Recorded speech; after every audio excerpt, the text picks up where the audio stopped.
There's a can, so there's going to be a little eye up in your left-hand It screen. says it's streaming, but I don't see it So streaming on social media. So, and it says it'll we're take a live. second, maybe. Yeah. Okay, maybe. Hi. I am so excited that you are here with me today. We are going to talk about the art of belonging, this 4-day retreat in Taos, New Mexico that we have scheduled for Labor Day weekend, September 2026. This is Shannon Young. She is one of my co guides, and I want you to introduce yourself, Shannon, and just fire away. Tell us what we should know about you and why you were picked by me to co lead this retreat. Oh my gosh. Well, I feel like Jen and I have known each other forever, but it's really only been a few years. But I feel like we've had lifetimes together, right?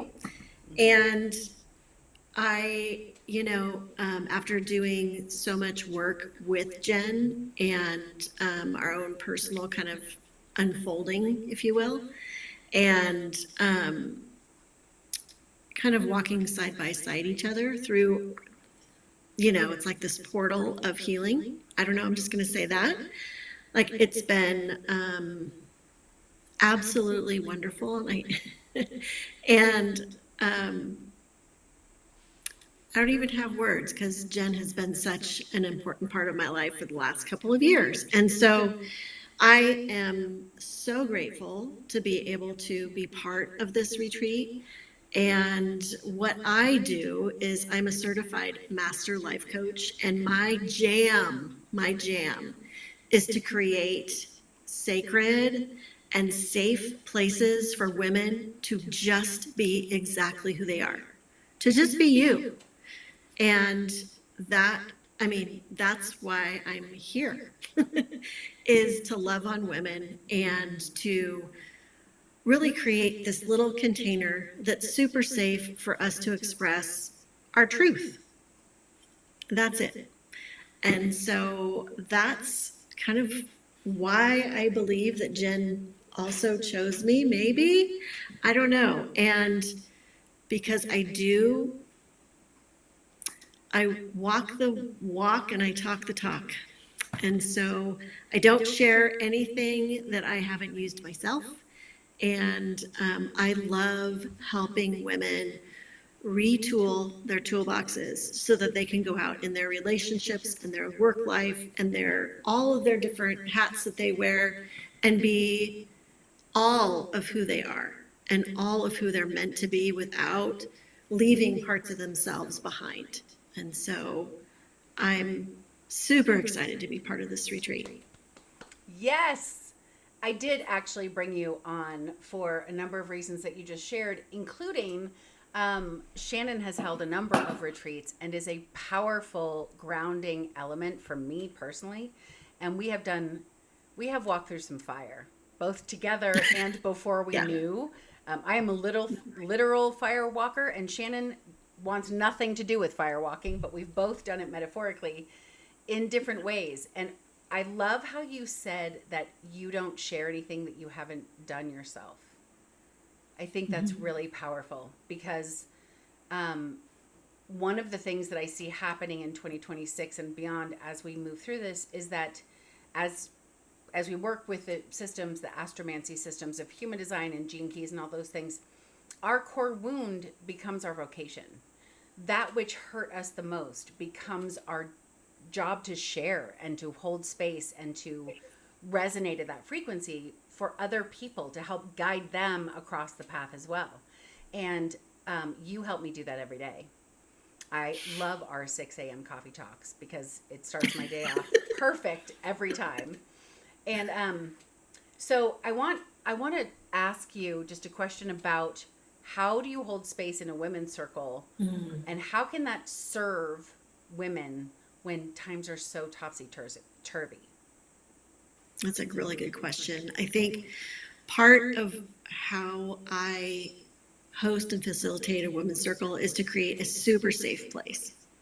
And by that, I mean a place where it is judgment free. You can bring anything and everything, and it is a no judgment zone. So creating that safe container for us to express the things, our hurts and our hangups, and, also the joys and the excitement that we have in our life. Because a lot of us, me included, have had our joys squelched. But you know what? They're supposed to get out there, and we're supposed to express them and have those be celebrated in, I think, in a circle where they're welcomed. Because I've had experience where the biggest joy of your life was not celebrated or held in the maybe your family, your family of origin in that container. And so I think that one of the most important things about creating this sacred circle of women is really being kind of having that safety net for women to show up exactly who they are and exactly with what they've got to bring, whatever their truth is, and have a place where they can share that openly or decide to pass. Like, that's always an option. You don't have to share if you don't want to. And what I love about this kind of the safe container and creating that is what happens every single time. Every single time I've done this, and I've done women's circles for a decade now, is that everyone falls in love with everybody. Yeah. We see ourselves in the sister that's sitting next to us or across from us, and it's this beauty. I have chills. It's this beautiful kind of place of common humanity, right? Where I see myself in you and vice versa. And we're more alike than we are different. And so in these times, right, that can be, a lot of us are triggered and there's a lot to be triggered about, right? But it's to find that place where we can come together in these meat suits, really, right? As sacred souls and sisters, that whatever we've got, we can bring it in confidence that we're going to be received and held and cared for, and that we can also do that for ourselves within that circle, right? Yes. I love that so much because I think so many of my clients say that they want to be seen, known, heard, and understood. And when we step into sacred circle, when we are with like people, we can see, hear, know, and understand them. And through that understanding, it's reciprocal, right? We get that understanding for ourselves. And ultimately, understanding ourselves at that really deep level is the work, right? It's integrating all of the parts of us, the beautiful parts, the wounded parts, the little inner children that we have, the things, the people that we were when our parents let us down, because they are human, right? I like to say that families are initiations. Families are intentionally, like, there is no way they could parent you exactly the way you were supposed to be parented and that you got everything you were supposed to get. Some people do, ironically. And some people think they did until they realize, like, oh my God, no, they did not. But everything that has happened to us happened for us, opened a door for us to learn something, to grow in some way. And that's not to say that all of the really horrible, painful, awful things were beautiful butterflies and jumping through the gardens, Gosh, but no. those initiations, right? Those initiations are so important. And what we're talking about doing at this retreat, in the mornings, we'll be talking about a lot of the shamanic containers and shamanic understanding that I know. I work with the Peruvian shaman and I work with a Celtic shaman. I'm studying both of those lineages constantly for the last 15 years. And astrology, of course, because it's just another language to understand what's happening. And then we have the adult chair, which is where Shannon swoops in as the master adult chair life coach. But all of these different systems are here to help us integrate all of these parts.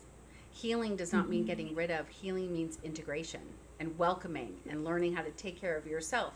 Because my hope, my goal at the end of this retreat is that everybody walks out feeling like they know themselves and their relationship with themselves is the primary, most important relationship they have in this world.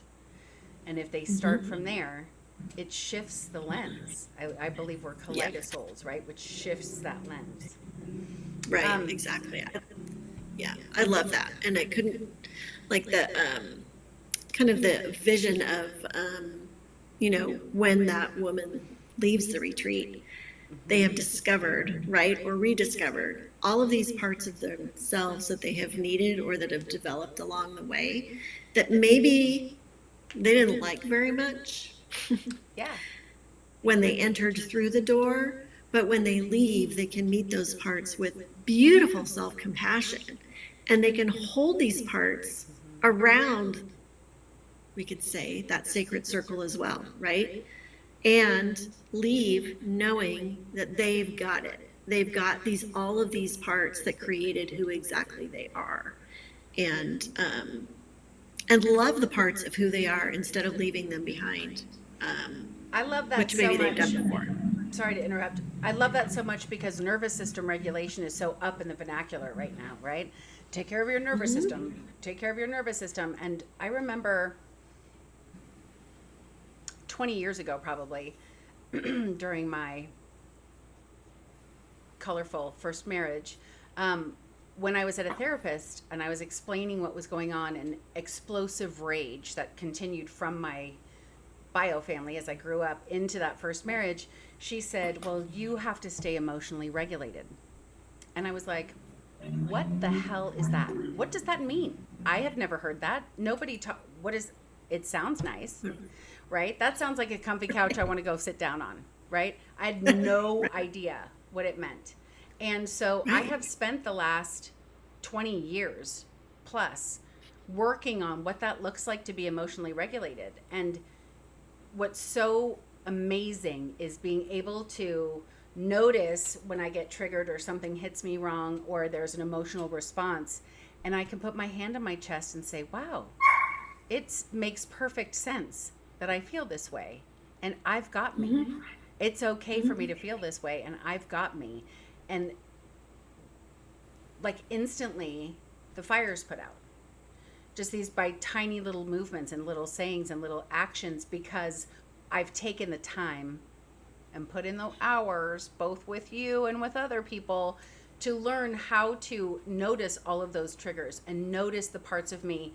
It's almost like whack-a-mole, you know? It can feel like that, right? Yeah, it can feel like you're walking through the day and all of a sudden it's like, bing! Someone pops up when someone pulls in front of me really fast on the freeway, or another 10 minutes later, something else happens and another mole pops up in front of me, and it's defensive, it's reactive, it's scared, it's fight or flight, it's all of those things.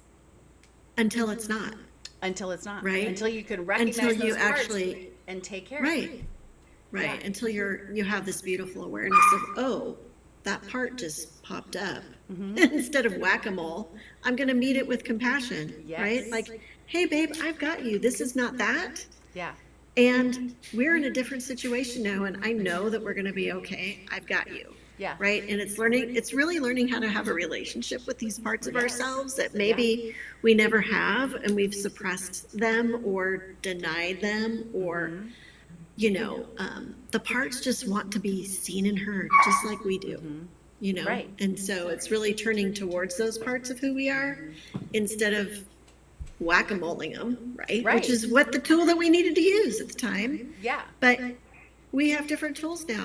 And when we know better, we do better.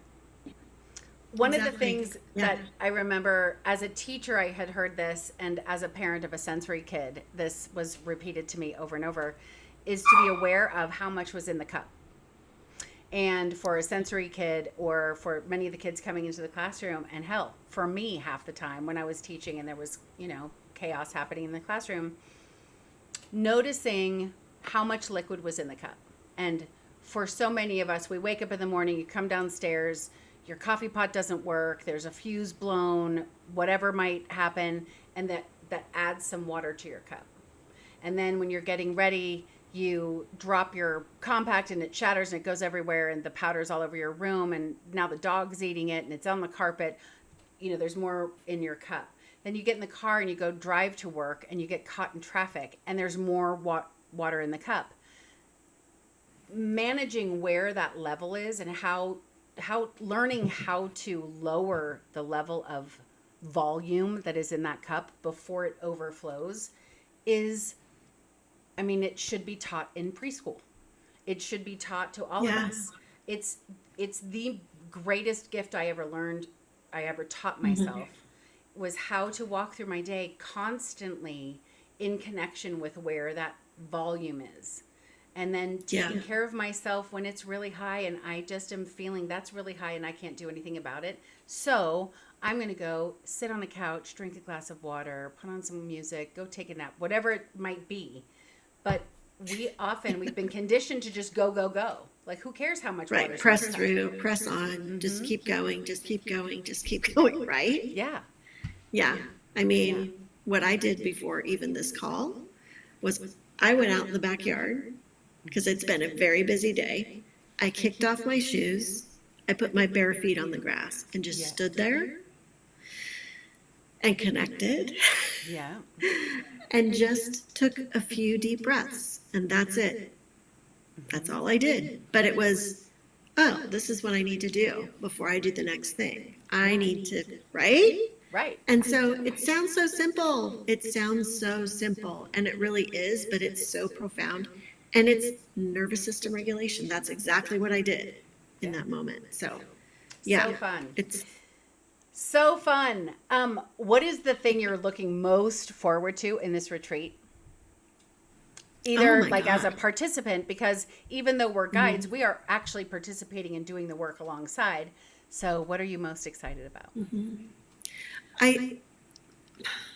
My most excited, there's so many parts of a retreat that I love.